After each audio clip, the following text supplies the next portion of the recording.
I get it, you're staring at a pile of grill ads, wondering if you should splash out on a bigger, fancier setup or stick with the old trusty charcoal box you've been using for years. You've probably already asked yourself if the extra burners are really worth the extra price, or if that fancy infrared sear station will actually make a difference when you're trying to get a perfect steak for the weekend crowd.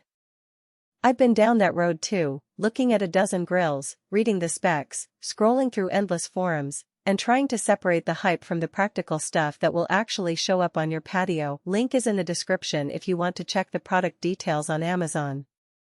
So, let's talk about the Napoleon Rogue Pros 425. This is a 3-burner propane grill that throws in a rear infrared burner, a side infrared burner, a warming rack, and a dedicated sear station. It sounds like a lot, and it is, but the real question is whether those extra features translate into better meals without turning your backyard into a maintenance nightmare. First, who will actually benefit from the extra burners? If you're the type of host who likes to grill a full spread at once, think chicken thighs on one side, a slab of ribs on another, and a few veggies on a third, then the 3 main burners give you the flexibility to create distinct temperature zones. The rear infrared burner shines in that scenario.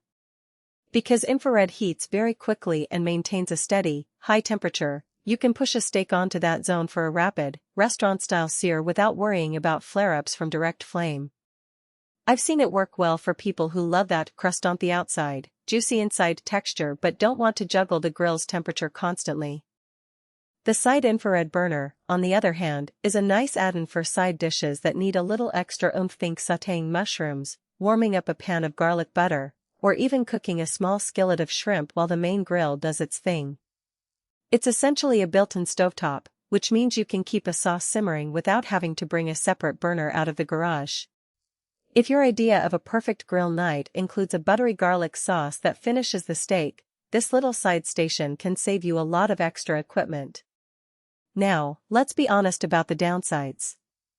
Infrared burners are great for quick heat, but they do demand a bit more attention when it comes to cleaning.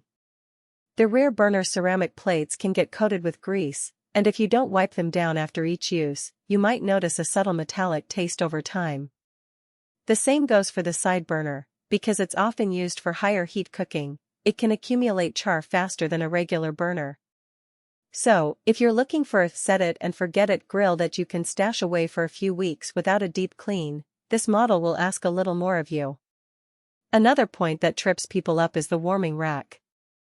It's positioned right above the main cooking area, so it does a solid job of keeping plates warm while you finish the last pieces of meat. However, because the heat source is still pretty intense underneath, you'll sometimes end up with the bottom of the plates getting a bit too hot, especially if you leave a dish there for longer than 1,015 minutes. If you're particular about keeping delicate sides like a fresh salad or a chilled dessert at the right temperature, you might find the warming rack more of a hindrance than a help.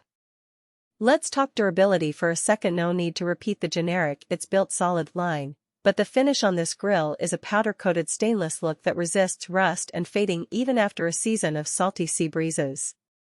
That's a practical advantage if you live near the coast or you're the type to leave the grill out year-round. The burners themselves are stainless steel, which holds up well against the constant heating cycles you get when you're flipping burgers every weekend. So, who should walk away from this grill?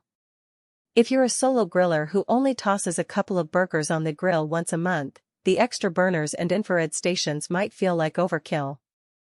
You'll be paying for heat zones you'll never really use, and you'll be dealing with the extra cleaning routine for no real benefit. Also, if you're on a tight budget, this isn't the cheapest 3-burner on the market. The price premium might not make sense when a simpler propane grill could do the job just fine. On the flip side, if you love entertaining, if you regularly host backyard BBQs, and if you've experimented with different cooking methods, searing, indirect smoking, sautéing, then the Rogue Pros 425 gives you the tools to pull all of that off without having to buy separate appliances. The real value shows up when you're using that side infrared burner to finish a sauce while the main grill is handling a slab of ribs, or when,